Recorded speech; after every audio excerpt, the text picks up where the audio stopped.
नमस्कार, स्वागत है आपका एक बार फिर से स्वदेश 24x7 न्यूज चैनल में और मैं हूं आपके साथ हाजिर शुभम सनी।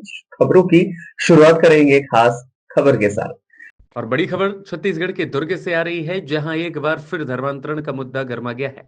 पद्मनाभपुर स्थित एक चर्च में चल रही प्रार्थना सभा के दौरान बजरंग दल कार्यकर्ताओं और ईसाई समाज के बीच विवाद इतना बढ़ गया कि मामला मारपीट तक पहुंच गया। पद्मनाभपुर के पास एक चर्च में रविवार को प्रार्थना सभा का आयोजन किया गया था और इसी दौरान बजरंग दल के कार्यकर्ता वहां पहुंचे और आरोप लगाया गया कि प्रार्थना सभा की आड़ में धर्मांतरण किया जा रहा है। वहीं ईसाई समाज के लोगों का कहना है कि वे केवल प्रार्थना कर रहे थे, लेकिन दोनों पक्षों के बीच बहस तेज हुई और मामला मारपीट तक जा पहुंचा। हिंदुवादी संगठन का आरोप है कि उन पर पत्थरों से हमला किया गया और उनकी महिला कार्यकर्ताओं के साथ अभद्र व्यवहार भी किया गया। दुर्ग से दीपमाला सिन्हा की खास रिपोर्ट। देखिए, आज हमारे बहुत दिन से जानकारी पद्मनाभपुर के लिए आ रही थी कि ये लगातार कुछ लोग जाते हैं और घर में धर्मांतरण का कार्य कर रहे हैं। प्रार्थना करने की आड़ में जो लगातार जो ये काम कर रहे हैं उसकी शिकायतें मिल रही थी। आज उसी परिप्रेक्ष्य में गए कार्यकर्ता देखा, वहाँ पर बहुत लोगों को इकट्ठा करके प्रार्थना सभा लगाए हुए थे और ये ढोल धमाका बजा रहे थे। तो हमारे कार्यकर्ताओं ने प्रशासन को सूचना दिया, प्रशासन मौके पर आया। प्रशासन मौके पर आने के बाद वहाँ पर तालाबंदी की कार्रवाई हो रही थी। उसी दौरान वहाँ मौके पे सीएसपी खड़ा है, मौके पे पुलिस प्रशासन खड़ा है, एसडीएम खड़ा है। वहाँ पर ये जॉन नामक व्यक्ति आता है, ये क्रिमिनल है बहुत बड़ा और ये 10 साल जेल काटा हुआ है। इसके बारे में हमने पता किया है, हमने जानकारी निकाला है। ये गैंगस्टरों से मिला हुआ व्यक्ति है, इसकी पूरी सर्चिंग किया जाए। ये व्यक्ति 40-50 गुंडों के साथ आकर के हमारे कार्यकर्ता के ऊपर हाथ छोड़ दिया। उसको ये गलती नहीं करना, पुलिस प्रशासन तक को उसने मतलब धक्का दे दिया। मतलब उसकी हिम्मत देखिए। तब फिर हमारे कार्यकर्ताओं ने क्रिया की प्रतिक्रिया किया है, फिर माहौल वहाँ बिगड़ा है। मैं पहले भी कहा था प्रशासन से कि इस व्यक्ति का कुंडली निकालिए। मैंने गृह मंत्री को भी कहा है, मैंने पुलिस अधीक्षक जी को भी कहा है आपके माध्यम से कि ये जॉन नामक व्यक्ति जो लगातार अभी क्रिश्चियन समाज के बीच में आकर के जो बयान दे रहा है उल्टा सीधा, इसकी जांच करें।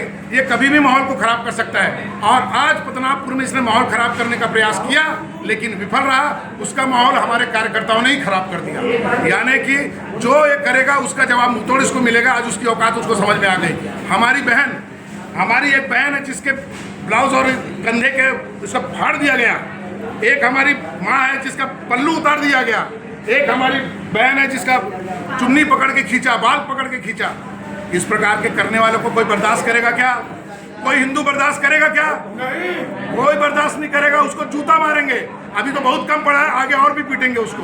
हमारे कार्यकर्ता अभी मीटिंग कर रहे हैं, आगे हमको क्या करना है इस योजना हम सब बना रहे हैं। दीदी आप बताइए।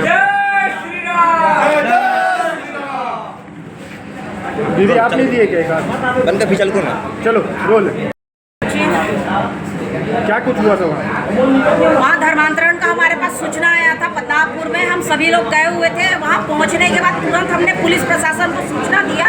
पुलिस प्रशासन, एसडीएम सभी लोग आए। अंदर में जाके उन लोग जांच कर रहे थे। बाहर भी पूरी पुलिस फोर्स खड़ी हुई थी, महिला पुलिस भी खड़ी थी और हम लोग शांतिपूर्ण, जितने बजरंग दल वाले हैं, जितने हिंदू संगठन के दीदी लोग हैं, सभी लोग शांतिपूर्ण बैठे हुए थे। वहाँ पर फिर वो जॉन नाम का आदमी जो नन वाले केस में भी आप लोग रेलवे स्टेशन में देखे होंगे, माहौल खराब करने की कोशिश किया था उस दिन भी। तो हमने पुलिस प्रशासन से कहा था कि ये आदमी सबको धमकी देता है, मैं मर्डरिस्ट हूँ, मर्डर करके आया हूँ, मैं सबको मारूंगा बोलता था। और बोला, आज वो आया, महिला पुलिस को धक्का देके घुसने की कोशिश किया तो उन लोगों ने रोका तो हमारी दीदी ने कहा अंदर किसी को नहीं जाना है। दीदी लोगों ने कहा तो उसमें उसने हाथापाई चालू किया। हमारी बहन का सूट फाड़ा, मेरी एक बहन का सर से पल्ला उतारा, एक बहन का बाल पकड़ के खींचा है और मेरे बजरंगी भाइयों को मारा। जब वो मारना शुरू किया तब मेरे बजरंगी भाइयों ने उसको सारा सबक सिखाया है और अभी उसको, मेरी बहनों का जो अपमान किया उसका बदला लेना हमारा बाकी है। अब उसका दुर्योधन से भी बदतर हालत होगा। उसको चीर के रखूंगी मैं उस जॉन को, वो याद रखेगा। कपड़ा ही फटा है, आज सिर्फ कपड़ा फटा है, उसको चीर के रखूंगी उस जॉन को जो मेरी हिंदू बहनों पे हाथ लगा। जय जय श्री राम, जय जय श्री राम, जय जय श्री राम।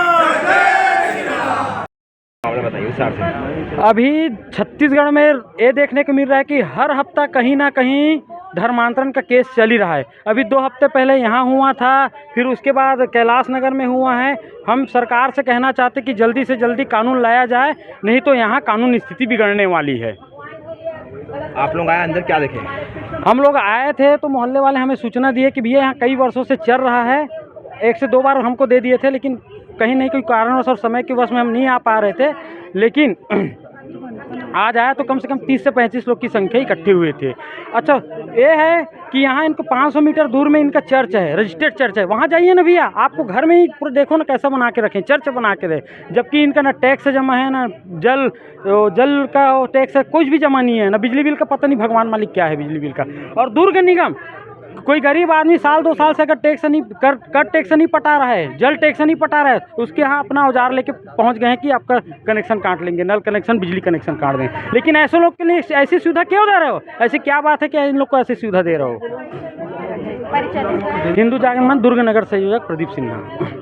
पद्मनाभपुर LIG इसमें कॉलोनी में एक मकान में प्रार्थना सभा चल रहा है करके सूचना मिला था। सूचना मिलने पर यहाँ पे आके देखे तो तस्दीक किए तो लगभग 20-25 लोग एक मकान में प्रार्थना सभा के नाम से एकत्र हुए थे और उक्त प्रार्थना सभा के संबंध में बजरंग दल के लोग उसका विरोध करने आए थे कि यहाँ पे कुछ अवैध रूप से लगातार रविवार को आके भीड़ एकत्र करते हैं। उसी की तस्दीक के लिए हम लोग आए हुए थे, तो उसमें आज तस्दीक की करके अपन आवश्यक वैधानिक कार्रवाई कर रहे हैं। तो हुआ क्या इधर? बवाल क्या हुआ? पथराव भी हुआ क्या? ये आपस में 2 पक्ष में विवाद की है, उसको अपन तस्दीक करके आवश्यक उसमें वैधानिक कार्रवाई कर रहे हैं। पथराव हुआ या नहीं हुआ? पथराव का तो अभी अब देख लेते हैं, CCTV फुटेज वगैरह देख के अपन उसको अपडेट देते हैं। अभी आगे क्या कार्रवाई करेंगे? जो घटनाक्रम निर्मित हुई है उसके आधार पे उसमें प्रथम सूचना पत्र दर्ज करके आवश्यक उसमें कार्रवाई करेंगे। अभी स्थिति नियंत्रण में है? हाँ, नियंत्रण में है जी। थाने में भी भीड़ जुट रही है सुना है? नहीं, वो तो अपने एहतियातन अपन थाने में हमारा जो है, और कुछ लोग 2 लोग उसमें हिरासत मिले हैं, तो उनसे मिलने के लिए 2-4 लोग पहुँचने की सूचना मिली है, उसको जाकर अपन देखते हैं। किस पक्ष के लोग हैं जो हिरासत में? अभी तो मैं यहाँ हूँ तो क्लियर नहीं कह पाऊँगा, वो जाने के बाद ही बता पाऊँगा उस पर। जी सर, पहले अपना परिचय देंगे फिर बताएंगे क्या कुछ कहना चाहते हैं इस विषय में। मेरा नाम है आमोस, मैं चर्च में था, प्रेयर में था, तो मुझे पता चला कि यहाँ पर जो है बजरंग दल वालों ने घुसकर जो है यहाँ हंगामा किया है।